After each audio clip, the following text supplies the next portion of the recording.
Hi, everybody. Welcome to Talking Initiative, the show where you. Anyway, we're going to be talking about episodes 7 and 8 today.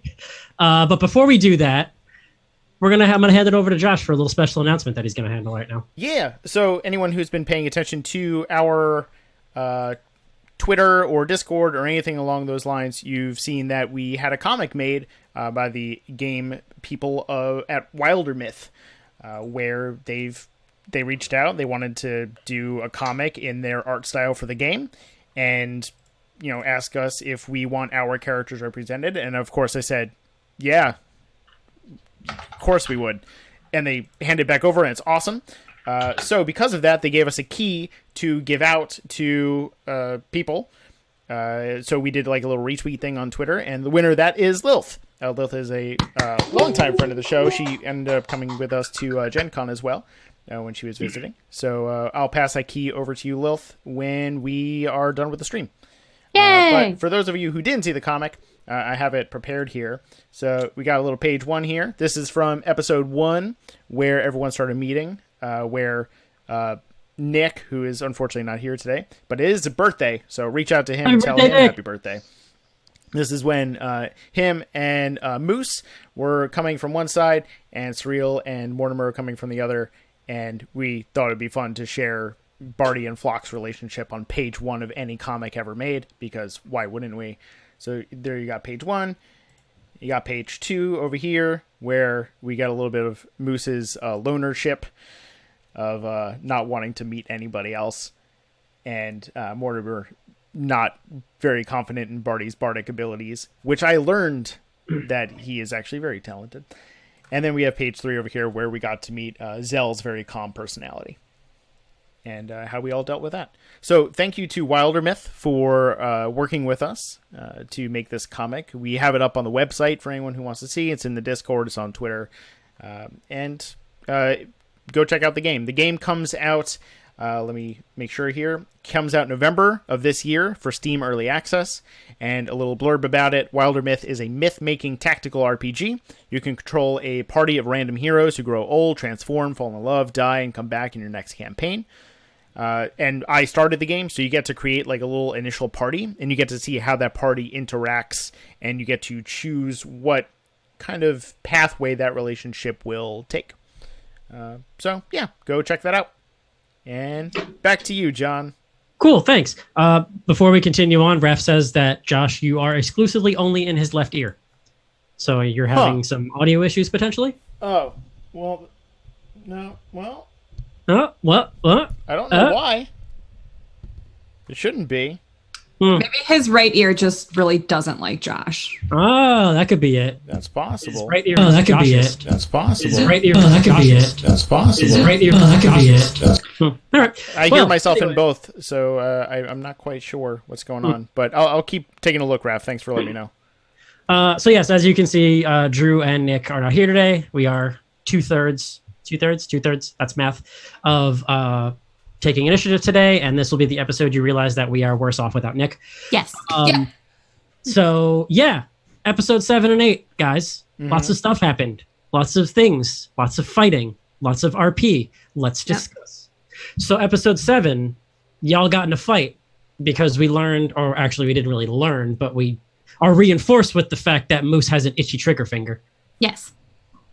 So y'all got in a fight with some snakes. 7 snakes. Some Zentarum bandits that decided to, hey, we want to come in this place and steal it. And we want it for us. And y'all were like, no. So how'd you feel about that? How'd you feel about telling off a bunch of snakes? I mean, I felt like I was stuck on a wall for most of it. You were. Oh, why? Yeah. Weird. Because I was trying to strategize. That was what I was trying to do. Strategy. This was the kind of the first big combat that you guys really experienced. So I know, like, throughout the first few episodes, you guys were getting like a sense of who each other were, each other's fighting style, and trying to figure things out. And this was the first time that you really had like a long form combat that took a little bit and some strategy in trying to figure things out. So what was going on in your guys' heads as you were going through this fight? Like, what was the strategy? What was the final like the straw that broke that made Surreal just go, nah, fuck this, I'm jumping? Like, what was going on in you guys' heads? So I think it's fair to say that this was actually the first fight that we all had to kind of work together. I think previously we just kind of done our own thing in a combat situation, and this is the first time that we had to like actually strategize. Though I would say that it was bold to assume there was in fact a strategy that was I had one. Yeah, not everybody agreed with it though, which is the issue, is that like everybody was still kind of trying to do their own thing that wasn't as effective in that situation.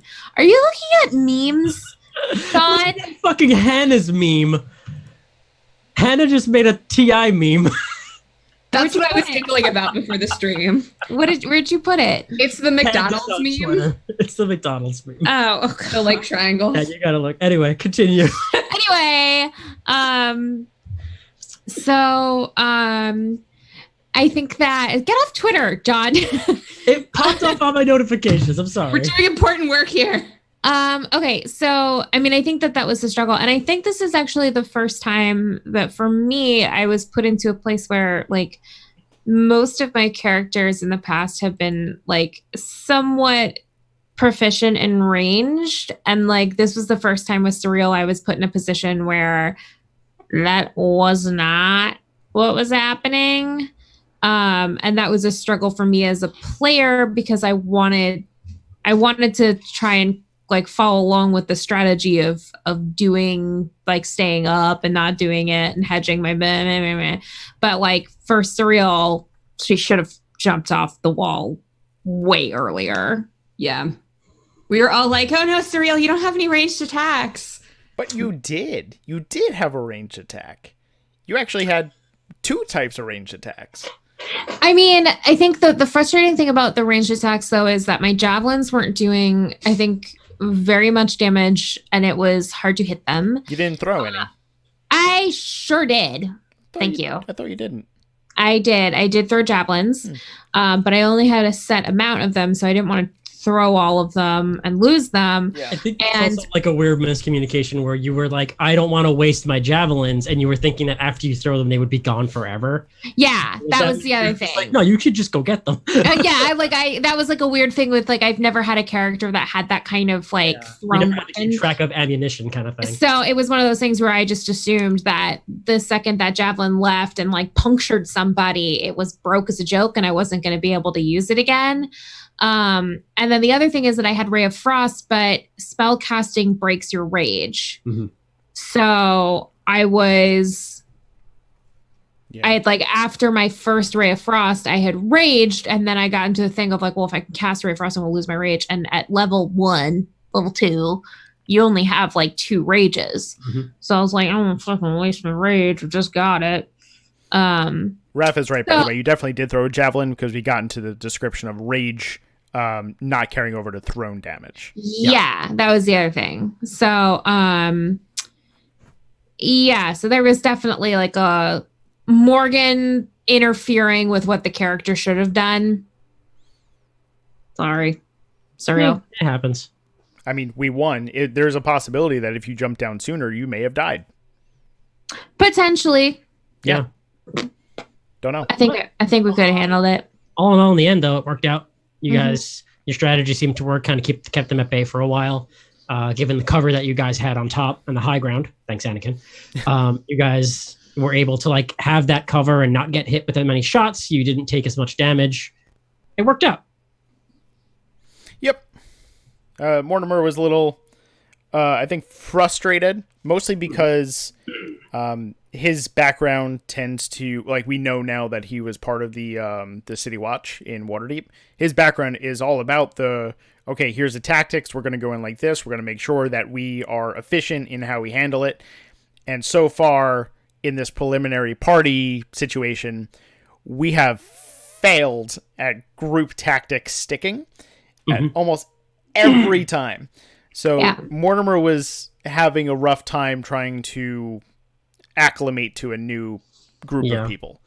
I felt you kind of handled that pretty well, though, because given Mortimer and what we know about his backstory of being a guard at some point, having to come in and trying to pull that strategy with a bunch of people who are definitely not trained soldiers, it was interesting to see that dynamic and that RP within combat, which was really kind of fun to kind of see those little snippets of things happening and being like, and seeing the actual frustration happening while the fight was going on, which was kind of cool and fun. There's also a lot of characters that I tend to play who have a lot of me in it.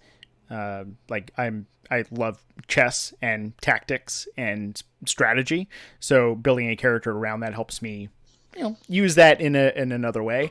So that frustration was a lot of me and Mortimer, very simultaneously. Like that goes with most characters. Like with any character that you make in D&D, there's always going to be a portion of it that's relatable to you as a person. Yeah. That also helps you kind of dig into the character. It's like, oh, this is a character that I've made, and even though the choices that they're making aren't necessarily the things that I would do in real life, there are certain aspects of this character that I can fit into and that I know I can put my place in. That way I can kind of suspend disbelief in my own mind to be able to think, oh, okay, I wouldn't do this as a person, but this character can, and this is how I'm going to show that, which is cool. Yeah. Well, Hannah, I have a question for you, because we find in previous episodes, we will see in future episodes, your goblin hate and immediate going to go, my choices are murder or wait, I killed it already.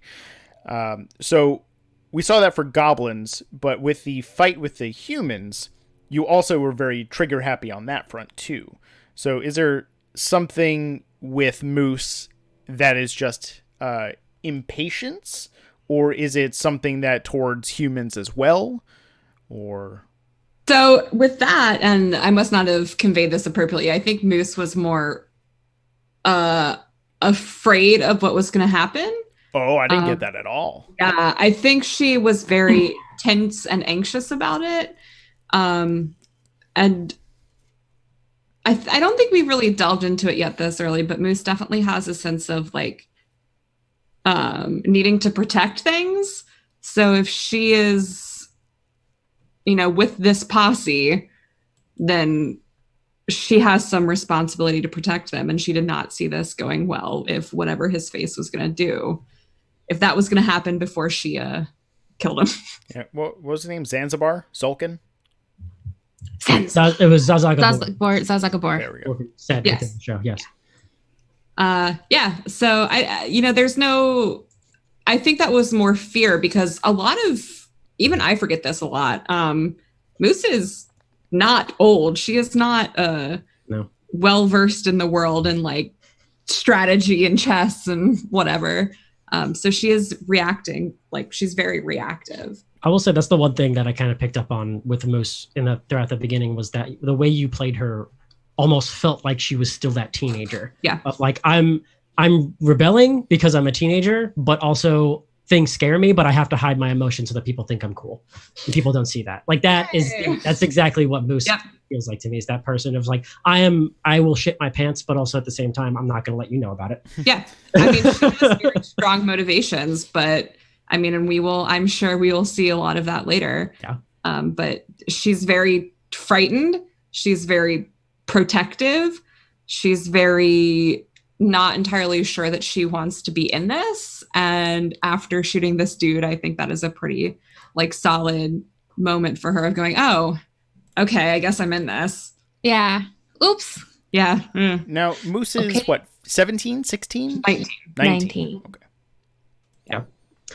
So yeah, then that happened. Y'all fought, succeeded. After a little while, finally, Surreal hopped off.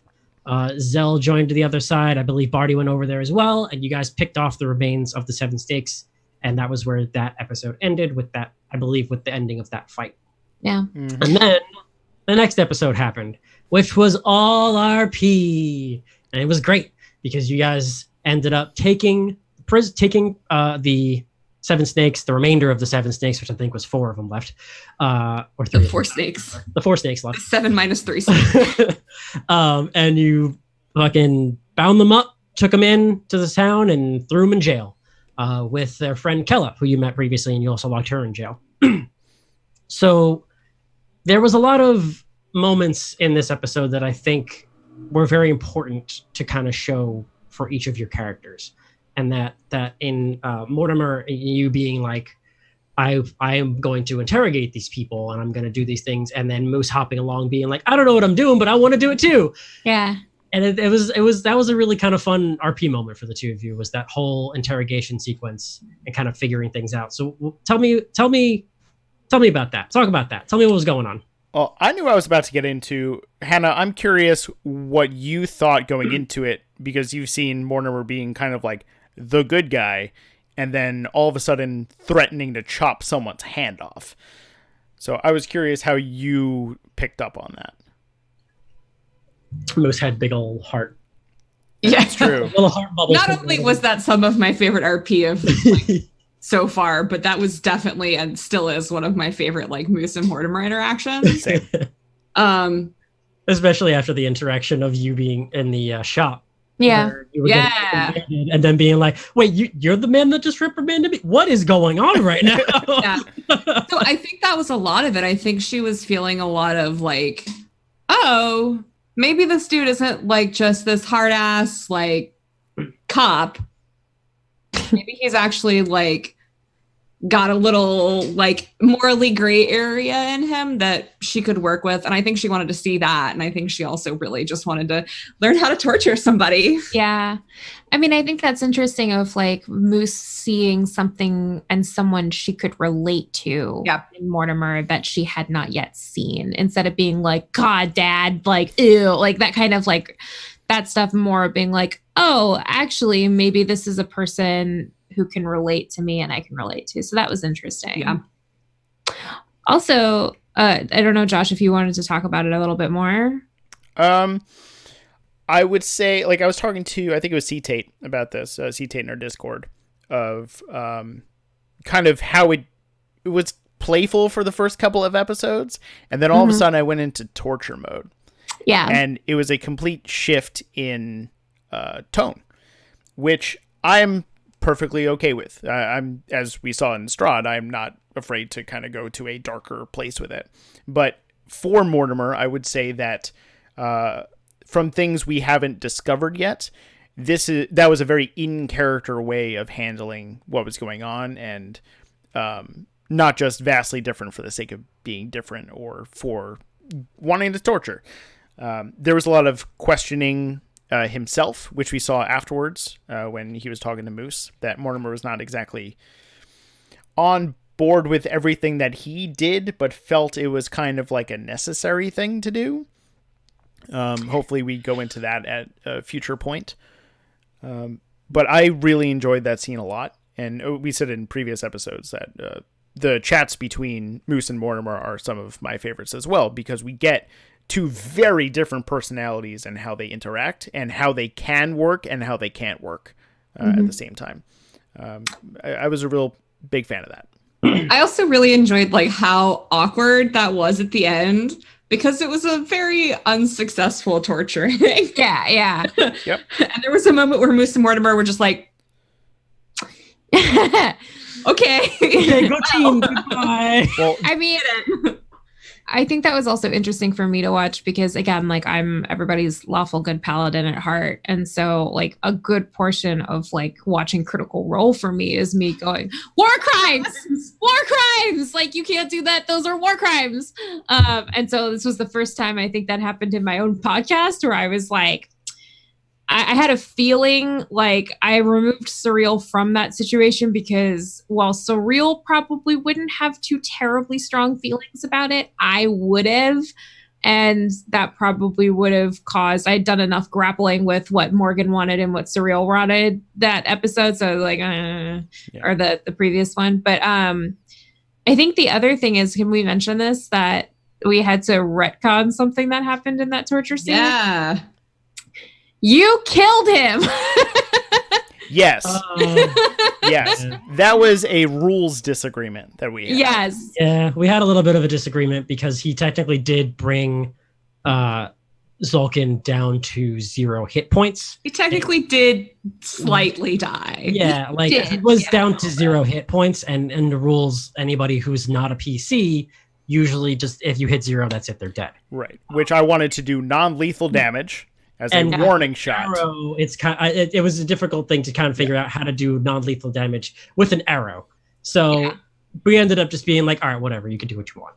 But it was The magic of D&D. the magic of D&D. But I think it ended up working out the way it was, because I think that would have been a much darker, fucked up moment in our podcast if like we just killed him. Yeah. Mhm. And, like You know? some of the it's like I think we were in session 3 at that point or Yeah. 4. Yeah. Yeah. No, that was 3. I'm sorry, that was 3. Yeah. that was Yeah. fun. Still damn early. Yeah. Oops, accidentally killed a man. I mean, like that happens in podcast. I mean, like I know back to Critical Role, like Keyleth like straight up accidentally killed a child. Yep. Like early on. I mean, that's the thing with low levels is like everybody has such a low hit point value, and with the amount of things that you want to do, you're like, oh, I want to interrogate this person, so I'm gonna try and like I'm gonna just like slash them with my sword once, and that should be enough. And then you realize, oh shit, I did 7 damage, and they had 5 health. Yeah. Oops. Well, it's something like that too, of like where the role playing trumps the rules. So Yeah. if someone is like tied up or in a cell or something, and you want to do something intimidating, I don't feel like rolling damage is necessarily the correct way of going about it, because you can potentially crit and do like 20 damage when you were more so just trying to go, I'm giving you a slice. Mhm. Like there's no rule that says, okay, maybe you half the damage or quarter the damage. It's Right. Yeah. It's like that It should idea of also be being like, oh, I want to inspiration. use a dagger and stab you in the leg. I'm not stabbing you anywhere else, but like stabbing you in the leg, it technically does damage, but like, Yeah. not Yeah. gonna kill you. This more should like- definitely be inspiration too for people to like play the game you want to play. Yeah. Like if you're playing with a bunch of people and they're like, no, this is what the rules say, leave. You're not having a good time, fuck off. Just bye. Yeah. I mean, I think there are still good moments to have the rules enforce consequence, right? Yes. Because I think there's definitely a time where like you do something you don't quite intend, and then your player wants to be like, but actually what had happened was, Mhm. and then it's like, okay, but you still did it, and there's a certain amount of like consequence. Now I know that for Josh, he definitely meant like, hey, I want to more tickle this dude than murder. It was the equivalent of like shooting someone in a kneecap when you're doing like interrogation. Like Right. Yeah. more than likely it's not going to kill the person, but it's going to hurt a lot. Yeah. So I think that's like an interesting balance to play. Yeah. And one other thing was, because I can mention this because this was said in episode 1, where the rest of the party didn't know this really at the time because episode 1 wasn't completed editing. During the John narrating what was going on for each character moment, Mortimer was described as a vigilante, which we never really got to dive into. We've only heard that he was a guard. So this was showing that more daredevil kind of aspect of his character, of sometimes you have to beat someone into justice. It's a little bit of that ends justifies the means kind of thing for Yeah. where it's like in some points, in some aspects that is the case, in some aspects it's not. Mhm. So as Hannah put it, morally gray area. That's what that is. Yep. That was again, I enjoyed that scene a lot and how that went down. Yeah. And then after that scene, we got into another scene.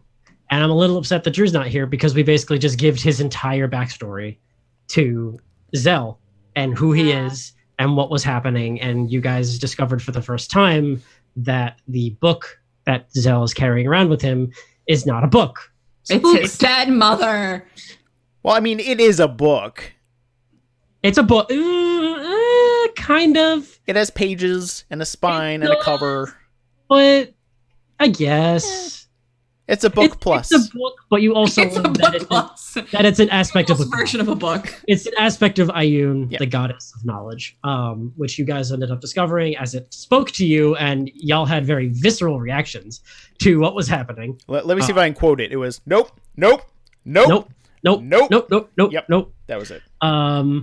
So yeah, that was a whole scene where you essentially learned that Zell is a monk of Ayun, and that he was essentially tasked with taking this book / aspect of Ayun and taking it from an order of monks that were doing some not great corrupt things and kind of bringing life back into the book to restore its power and kind of continue the flow of time and also kind of stop that corruptness from happening. So it was kind of an interesting scene, and it ended with a little bit of, I guess, the book kind of giving some advice or insight to each of you. So tell me about that. Insight. Yeah. I just kind of. discovered something for two of Drew's characters. Yes. With Mikhail, we didn't really get into a lot of Mikhail's backstory, and I don't want to give a lot away in case Drew wants to drop that some other time. We saw a little bit of Heinz as well, but he came from an order of monks, basically, that were really good, and something terrible happened to them. Mm-hmm. This is the exact opposite, where he's playing a monk, where all the other monks are corrupt, and he had to actually get away from them. Mm-hmm. Interesting. I want to talk to him about that when he's back. Yeah. Curious if that was intentional or if that's a main way he goes about. Because Ferguson was also part of a group of terrible people, and Abraham was part of a religious order as well. I wouldn't really know if I would classify that order, the Cleansing Hand, a terrible group. No. Just a group that does some... Ferguson was part of the cult that lived in the death house. Oh, right. Yeah. That's right. I forgot about that. I was thinking of the Cleansing Hand, but that's the title. Well, that's a morally questionable area too sometimes. Yeah. But the main thing of he wanted power, and he went to the death house and became part of that order, and that's where it went to hell. But anyway, back to this season. Yeah. So what was going on here? Tell me what was going on in your guys' heads as a book was now entering your minds and talking to you guys and telling you all about Zell. I really think the Moose and Surreal interaction after this totally summed up what Moose was thinking, which was, fuck no, we're never going to discuss this. Yeah. Dream. Let's agree. Bye. To pretend this never happened. Yep. Yeah, and it's one of those things where it's that polite agreement not to look anybody in the eye afterwards. Doctor. Yeah. Yeah, it was a little questionable, and it was something I was thinking about for a while before going into was that idea of kind of hinting, but also kind of being reaching out to you guys as characters to kind of be this is something that I want to tell you guys, and I want all of you guys to know about, but I don't want there to be that immediate, here's everybody's backstories all at once, except for Zell. Zell was different. Right.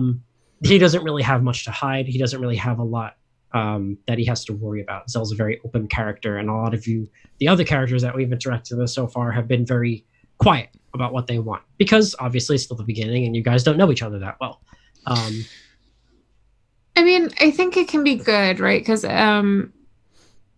one of the things we're going to be releasing on our Patreon soonish is a perception check in which Bucky, Josh, and I talked about vulnerability in characters and how to balance your role playing. You've got a sick ass backstory, but you don't want all of that revealed at once. But you also at some point need to have that breaking moment where you reveal something, so that it's not we've gone 20 sessions with Tim and we're just now finding he's the son of a demigod. And that kind of stuff is you need those little pieces to kind of coalesce, and that helps bring your party closer together, and it helps bring that story closer together.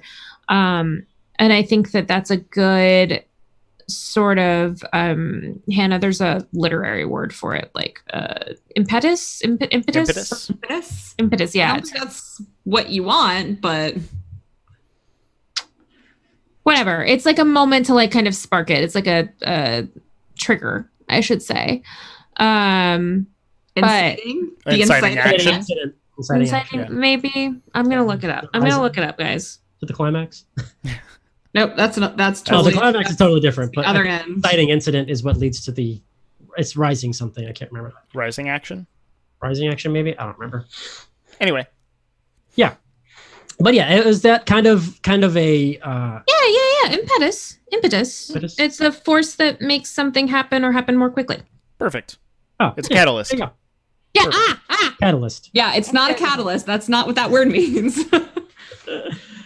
So yeah, it was kind of that. I wanted to use it as a way to introduce the fact that there is more to these characters than they are obviously letting on right now, because there's all of your guys' characters are very involved and they go through a lot of emotions. They're all people and they have their own experiences.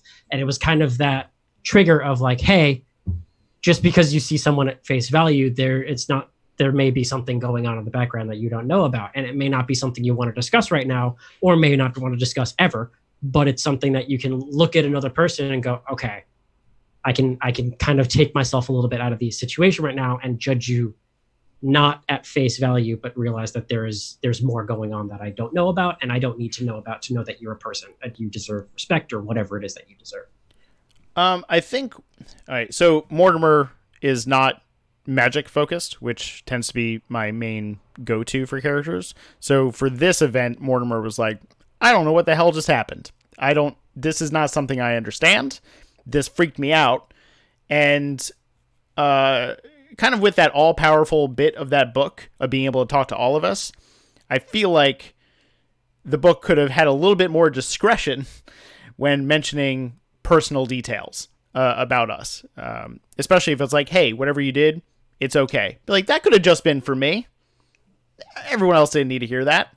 I think just from a natural people talking to each other, we know that people have things they don't want to talk about. And I know that was kind of like a more in-story way of going, your friends have more to them than what you've known in the last 24 hours. But at the same time, I feel that if it wasn't helping Drew's backstory come out, I feel like it would have been unnecessary. Because we would have got there anyway. But because Zell's backstory has to do with storytelling, it makes a lot of sense that was handled in that way. Yeah, because I know like Moose obviously has some problems with goblins, and Surreal, there's something that was bothering her, which we will find out about next episode. Mortimer has his own things, which obviously is bothering him. Barty's fine. There's nothing wrong with Barty. Not yet. At all. We don't know the interaction between him and Flock. You know, we just know that it's a bird in him, but we don't know that contention that's actually there because we don't get to hear it. I still can't get over the canon that Barty is Flock's hostage, or if a Flock is Barty's hostage. Nobody really knows. Yeah. So yeah, it was one of those things of I understood why it was there. I'm glad we got that bit of Zell's backstory because above anything, what it did was show us what this aspect of Ioun thinks of Zell and his possibility, and what we may be able to do with that information.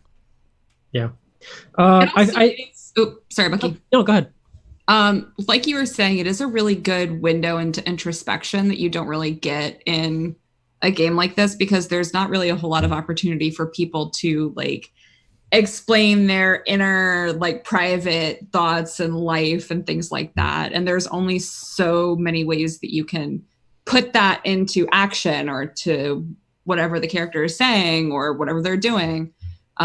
So I think it was kind of a nice way to get a bead on like each individual's character's feelings about themselves and their like history or past. And I think another way that I kind of felt like it, the way I handled it was more so a way of giving you guys that introduction to Zell, because Zell could have been the one saying all of this and all of you would have been like, this is complete bullshit. I don't believe this. But coming from an aspect of a god, it's more of maybe we should think about this a little bit further and be like, maybe something's more is going on here than initially we thought. And it was that initial idea of, this is how I'm going to get Drew's like story out there, because obviously there's actually more to Zell's story than just what was said. But it was that idea of like, this is how I want to introduce this to you so that you know what's going on with Zell, because in the beginning there was a lot of contention with Zell. Like he's doing all these things that we don't know about, and he's doing all these things against orders, and like it was kind of frustrating at the beginning for a lot of people. And it was that way of like, maybe everyone should kind of get some insight into why this is so that it makes more sense and everyone can kind of be like, oh, okay, now we can handle this a specific way instead of just writing this person off like he's annoying and we don't want to be around him. I think that was the best takeaway that we got, was precisely that. Yeah. And I felt that was important in general for everybody. Yeah. I mean, So, yeah. it's hard having that initial party and having people established that they didn't know each other beforehand and going, you just have to work together now. To go back to Critical Role, because we've watched a lot of it, we saw that Vax was willing to leave the party a couple times because he just like, I don't belong. I don't feel like we're on the same page. Same with Scanlan. That's why he left, because he just wasn't on the same page with everyone anymore. And that's going to happen. Yeah. So especially when creating characters that have that loner sensibility or that dark past or something, that's fine to do. But in order to play a party-based game, you need to have some point that everyone can connect with, which I think that helped with this. Yeah. And I'll always say that I'll flat out say this whole beginning portion of having you guys not know each other at the beginning was a huge learning experience for me as a player and a DM, of just trying to be like, how does that interaction happen? How does that, what is that like? Like the only way you're going to learn about going about something is just doing it. And that's what I decided to do for this beginning portion. Was I don't want you guys to know each other at the beginning of the game, and I want to see how a party of people who don't know each other at all or know each other very little interact together in a party sense and how they go about things. And I feel like that was kind of an interesting thing to kind of go over and discover throughout this. Yeah. I remember with our home game before the podcast, we invited in a friend of ours, and our way of bringing her in was she wandered out of the forest as an animal, changed back into herself, and we're like, that seems cool. You want to hop along with us? And that was how she joined the party. And we just accepted it. Because that's also like an unwritten rule of D&D and RPGs of going, we're going to play together. We're going to have to. So let's just sidestep anything that would be a contentious thing and just go, let's have fun. Yeah, there has to be like, it's interesting because there has to be a little bit of a suspense of disbelief to be able to do that, because it's like, oh, you're a person sitting at the table. You obviously have to join the group, or we're just going to be like, all right, you came out this way. You spent an hour and a half getting out here. All right, bye. You're not going to be a part of the group. You can leave now. Yep. One good way that I saw someone did that was during the podcast of Waterdeep finale. Some of us knew each other, some of us didn't. But what drew us all in together, and also the start of your homebrew campaign, John, was something epic happened. Oh, yeah. Which forced everyone to jump into action, and they saw how each other worked within that situation, and they had that bonding experience. You know, I actually kind of want to go back and maybe run that beginning portion that I did for that game again, because that was a lot of fun. That was a lot of fun. There's a lot of dragons. Holy shit. I mean, there was a lot of dragons. Yeah. Consider me shocked. What do you expect? Yeah, I know. So yeah, that's what happened in the episodes. That was episode 7 and 8. Is there anything else that anybody wants to chat about, talk about? We got about 20 minutes. Yeah. Normally we hop into questions, but we don't have any questions. So yeah. If people in chat have questions, you can throw them in and we can answer them. That works. That's like Raph and Polish and Lilith and such. Yeah. But Hannah, Morgan? Anything you guys want to discuss, talk about? How was your day so far? Do we want to talk about the Goose Game? The Goose! Game! Honk, honk. I finished it. It's a very short game, but it was delightful from start to finish. For those playing the home game and have no idea what this is, it's the Untitled Goose Game that is available on Switch, Steam, and Mac. This is not an ad, but we like it. So, oh my god, this is please, house, like, please, like, give us anything. Like begging for scraps at the table. Yes. I mean, so it was a short game, but I think that it's nice that with as much like buzz that this game had, they could have tried to overextend, but it's a very small studio. House is 4 people. They managed to get a whole bunch of other like experienced studios to help them, but like this could have not been as successful if they tried to overreach. And I think this was like a wonderful like game for what it is. Yeah, I think the idea of this game spawning initially from a joke is outstanding. It was literally just being like some dude in house sending a Slack message being like, let's make a game about this. And then they put a stock image of a goose up. And then it was just a long list of jokes that people had about goose being like, I think that it's creepy that they have tiny teeth. Or like, I think the funniest thing is that their chests stick out and it's funny. And then like a month later, they were like, actually, maybe we should do this. Yeah, these are all great ideas. I mean, I think that it's a really beautiful game. The music is very well done and the sound effects are really great. So like I had a blast. It's like a very soothing adventure of malicious goose mischievous natures. Also, it's just gosh dang delightful. It's delightful. The first message on the screen is just press Y to honk, and you're immediately like, oh, this is going to be a glorious adventure. Yeah. Like I've arrived finally where I want to be. My favorite part is when I accomplished a task and the people that like chased after me to stop me from accomplishing that task just like They look dumbfounded. They're just like, well, how did a goose even do this? yeah, like what's happening? Very quickly from chat, Polar said, when do we play something again? Hopefully soon. Very busy right now, but hopefully soon, because we love playing with Polish. So yeah. I haven't played a game with Polish yet. He does want to play with both of you as well, because he hasn't gotten to play with you both. So that's Polish. And then Raph said, hear me out, sponsored episode where you pull the TLD, the lucky die, and play geese. Not quite horses, but still. We could do that. Oh, can we have a Humblewood game where we all play geese? Potentially. I played Jeff disguised as a goose. Yes. Wonderful. Goose King. Yeah, so I get my Humblewood campaign, I think sometime in October. There's some like shipping those out. Ooh, perfect time for the spooky season. Yeah. Sweet. So I'm excited about that. If we're gonna be promoting stuff, Drop the Die released a like taverns in hell, like hotels, taverns, inns, and tap rooms, I believe it is. Yes, in hell. And our good friend of the podcast show and generally wonderful, delightful dumpling of a human being, Karina, Days and Hours on Twitter, did a lot of like the prop work for them. So like the menu stuff, and they're amazing and you should check them out. They're beautiful. She has examples of what they look like once you like print those out and like stain them. They're gorgeous. Celeste has some work in there too. I believe also Lauren did as well. Lauren Peterson from Nerds On worked on the original one and may have also did help with this one. Not entirely sure. Right.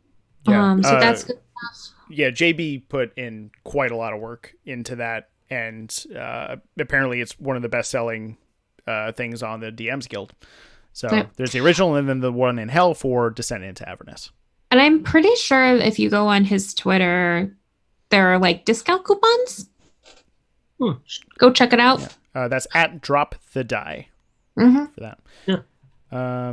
Apollos also says that Humblewood sounds like Root, the game that we actually got a chance to play. Apparently it's an RPG as well, which I did not know. I did not know that. We played the board game when we were at Gen Con, and it was actually pretty fun. It was very cute. It was fun. It's a lot of complicated stuff. Yeah. It's a lot of setup. I know Jonathan from Dungeon Drunks is a huge fan of that game. And anyone who's actually gotten to like sit down and learn it and play it thoroughly enjoys it. But it's a lot. Which John? Jonathan, he played Resistance with us and Tim in the yes, okay. There are many Jonathans and lots of drunks and dadgens and dadgens. Drunks and dadgens. Okay, new podcast. Somebody fill out the copyright claim right now. It's just drunk dads. Down. Yes, I'm set. I'm already a drunk dad. Let's go. Yes, I'm all for that. Also, I think this could be fun because, Morgan, you mentioned Untitled Goose Game as like a prime thing to shout out and stuff. I've been playing The Witness again. The Witness is a puzzle game that is wonderful and gorgeous, and I just hopped in and finally into all the bonus content, so I'm trying to 100% the game, which is a lot, but it's a lot of fun. So that's what I've been playing, and I just finished Detroit Become Human not that long ago. I thoroughly enjoyed it, and I think everyone should take a crack at the game. It has a lot to say, and I think I also played that game like years late. It's really good. It's very, very good. Shockingly good. So that's what I've been doing. John, you've been playing Goose Game and Goose Game today, and then I have to make a huge plug because it's a game I absolutely fell in love with once I started playing. Is Control. Just recently came out. And it was made by Remedy Studios, who also has worked on Alan Wake and Max Payne and those games. And Control is kind of their newest addition to actually kind of tie in a lot of their universes, which is really, really cool. And it's heavily influenced by House of Leaves, which I just finished reading. And Jesus Christ, that book is a monster. Yep. And heavily influenced from that, and also and make you hate yourself. Yes, you're just a whole person. Just you can also tell that it's very David Lynch inspired. Yep. It's very David Lynchy. Yep. And there was another thing that it's I can't remember the other thing. Oh, it's also very heavy. If anybody who knows what the SCPs are, they're basically, it's this whole wiki page, and it's all really, really cool. It's like secure, contain, protect, and it's like these like confidential items that exist that people make wiki pages for. Of like, this is a random item and it has a power or it does something weird and it's completely unexplainable, and it's very, very cool. And Control kind of has pulled a lot of ideas from that and gives these like random items power in some way, shape, or form. And it's a really good game. The game is beautiful. The entire world is destructible. You can destroy basically everything. Some cool physics. The telekinesis physics are probably the best telekinesis physics I've seen in a game recently. The only issues that it has currently, which they are apparently patched, is that there's a couple performance issues with the PS4 and also with the PC, which apparently they recently patched and it's gotten a lot better. But there's a couple little bugs and things that they have to work out. But overall, the game is short, but entirely worth it. And I think it was an amazing experience. There is no easy mode, so it is kind of difficult. There's some challenge to the game, but it is a lot of fun. And I really, really enjoy it. And I think more people should play it. Hannah, what you've been playing or watching or anything? I just woke up from a fugue state in which I was playing a ton of Ancestors, Humankind, Odyssey, I think is what's after the colon. Basically, you play as an early, you play as the missing link. And the goal is to evolve into human and see if you can do it quicker than humanity actually evolved. It's really fucking cool. It's also another absolutely stunning game. The soundtrack is gorgeous. Your entire ape family can get eaten by a panther. You learn how to make a pointy stick and hunt the panther. It's really cool. What is this on? Immersive. I have it on PC. I think it's also on. I have it on PC. And what is it called again? Sorry, Ancestors? Ancestors, Humankind, Odyssey. Okay. It's real cool. I think it's the first game that the studio's made. Is it? Who's excited about the Zoo Tycoon game? I'm excited about the Zoo Tycoon game. I think there's a version for VR, which that I would be interested in. Because I have Zoo Tycoon? There's some zoo game that is coming out like that. Yeah. So here's a question. We actually got a question from Polish that asks all of us, what non-D&D game does everyone have a hankering to play that they haven't played yet? I want to run a World of Darkness game for anyone. It's my favorite rule set. I really like Mage. I would probably run Mage in a heartbeat if I had time to prepare. You know who loves World of Darkness? True. Jackson and Adam. Oh.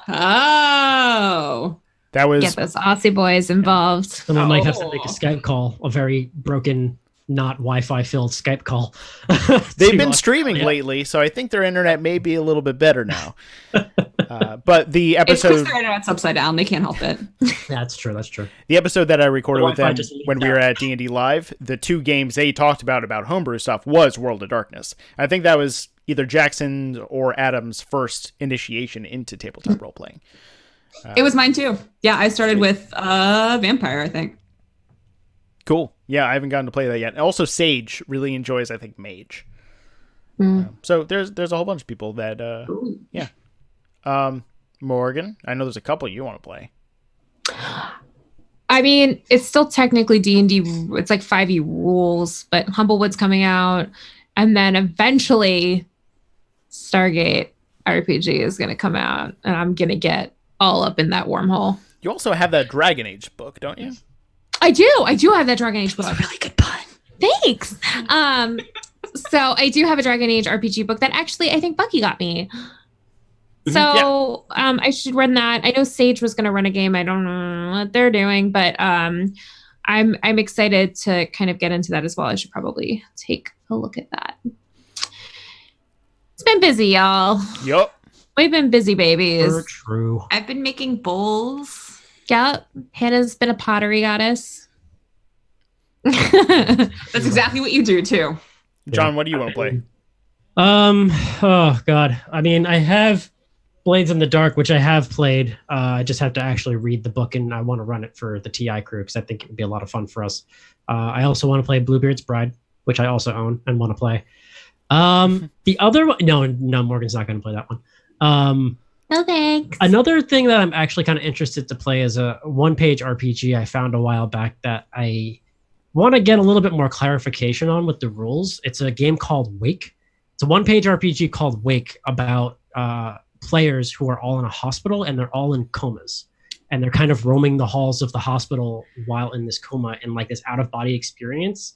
And they're kind of fighting to get back into their body and wake up again. And it's dark, but also kind of interesting. And the mechanics were something that I read there. And I was like, this is actually kind of a cool thing. I believe it uses a deck of cards and does a couple other different things. But it's something I kind of want to look into and get some clarification on the rules and maybe run one day. It seems interesting. For me, I got the Call of Cthulhu starter kit, and I've played the game before because Drew ran it for me twice, but I haven't gotten to run it yet. And ever since Strahd's been done, I've been kind of having a hankering for that genre, which is hysterical given the fact that I'm not a big horror person at all. But for whatever reason, that availability to... I mean, you have your moments where you like horror. Yeah. There's some horror things that you're into. Very few and far in between. I think it's more of I don't like the gore for the sake of gore kind of slasher films. Like that doesn't do anything for me. But horror stories do have some of like the best stories in general. Some Yeah. of them. I mean, they're far and few, but eventually you'll find them and you go, holy crap. Yeah, the more psychological thrillers, which is why I like Hitchcock so much, is he gets more in your head and it's less about the jump scares kind of a thing.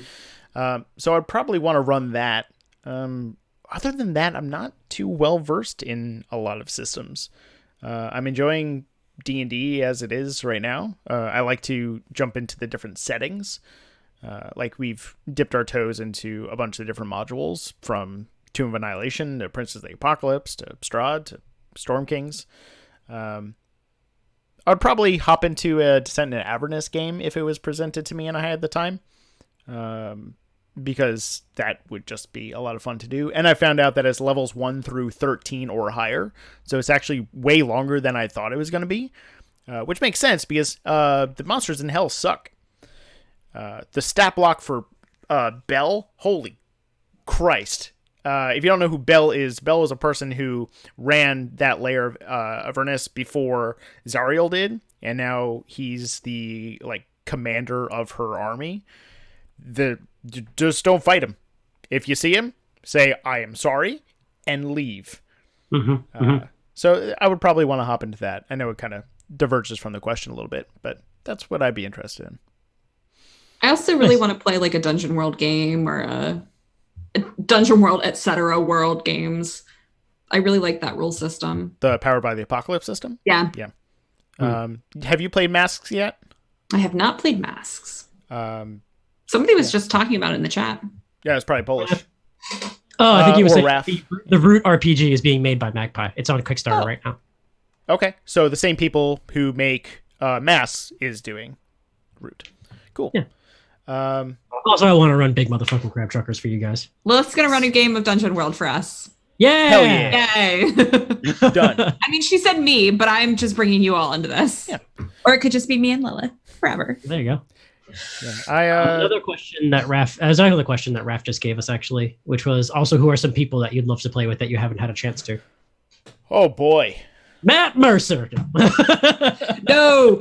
Can you imagine the pressure of that? Like, you would have to be on. You would have to be like, not because such a nice person, bad, but like internally, you would just be like. I've thought about that a bit. So Critical Role is obviously one of those things. We wanted to get some Critical Role people as part of the podcast of series back when I was helping to plan that kind of stuff. So I was fully on board with playing with somebody. As a huge monkey wrench to throw at myself, I want to play a lyrical type bard with Sam at the table. Just to make myself do it. Yep. But if people... I don't know. You guys go first. I'm thinking. I want to play more games with Celeste. I mean, always down for that. Honestly, like all of the Venturemain babes, like I've also never played a game with those good Aussie boys, so I'd love to do that. I want to see an episode of a podcast, or even just a podcast in general, or even a fucking YouTube video of a bunch of moms playing D&D. Like Momgins and Dragons, like full on. Like it could be our moms, it could be like celebrities' moms, but just like imagine Matt Mercer running a game for a bunch of mothers with Miriam Conroy. Incredible. My mother would be so lost. Do it like, and she'd like get confused about stuff and then do the eyebrow at Matt Mercer. And I don't want my mom to do the eyebrow at Matt Mercer. He doesn't deserve that. Yeah, Loth can be in there. Yeah, Loth is a mom. Yeah, there you go. Yeah, my mom, I've tried to like introduce to Dungeons and Dragons, but my mom shuts down about D&D the same way she does about performing anything technical on a computer. And by anything technical, I mean more complicated than hitting save on a document. That sounds like my mom is not. My mom once asked me if she could unsend an email. I mean, a lot of people have asked for very solid reasons. I mean, I wish we could. Yeah. No. That would be a lot of fun to see. Just a bunch of moms playing Dungeons and Dragons, and like bad people doing bad things, and mom just going and being like, "What are you doing? Stop that!" Yeah. Well, I think the closest thing we got to that is actually, you guys should keep listening to our podcast, because we had Lauren Urban come on and do a role that was exceptionally good at that exact thing. I cannot wait to listen to that episode. Yeah. It'd be so good. I was about to open my mouth and like spoilers about to roll out because I forgot what we were doing for a second. I was just so excited to talk to you guys. But I will distract myself by saying that once I overheard Bucky talk to his mom about what a browser was. Yes. Yep. She didn't know. My mom got like a thing from work that she needed to go to like set up a laptop to work from home. And like the instructions said, open up your web browser. And my mom called me and asked me, what's a web browser? And I was like, Internet Explorer. Just go to Internet Explorer. It's on your computer. Just use it. Yeah. Like a weird tangential knowledge dump. I was reading a lot of really cool articles recently about how people who are like younger than us, so like Gen Z, don't really also understand technology because they exist in a smartphone era, and like interacting with your smartphone is completely different than interacting with like a desktop or a laptop. Yep. So there's just like this shift. We have gone from like not understanding anything to understanding a lot to like it's weird, right? Because of the things that are just like assumed, right? But like I struggle sometimes with a lot of the kids at my work where they have absolutely no understanding of Excel. Like they don't get it.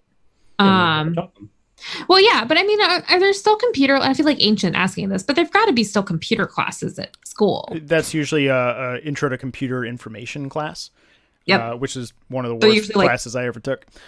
1 credits too. They're super boring. Really? Yep. I mean, but like in I remember doing that in like high school and middle school. I never did. I don't think so. I look at high school transcripts all the time and they are not on it.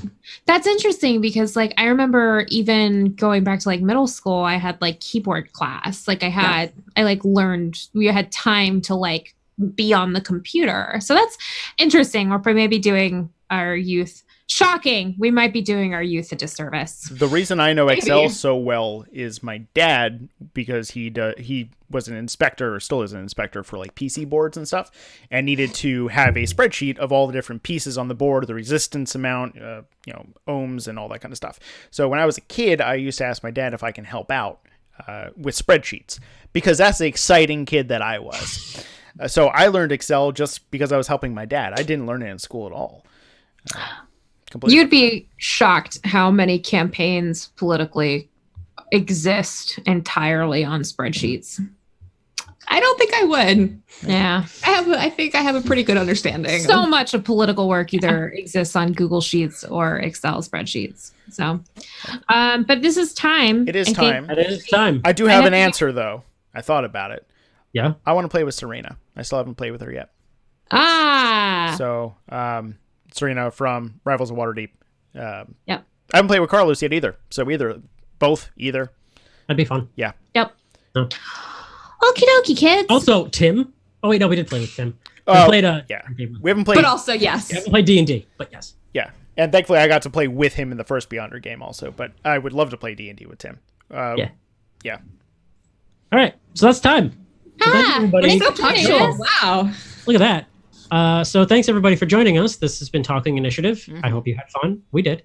And let's go around and just say our Twitter handles and whatnot and all that shit. So Hannah. I'm Hannah. My Tinder. Oh. Oh, hello. Whoa. Okay. I think we just learned something about Hannah. Morgan, can you go? Give me a minute. Sure. My Twitter. Hi, my name is Morgan, and I play Surreal on our podcast, and you can find me on Twitter at Thistle Raven.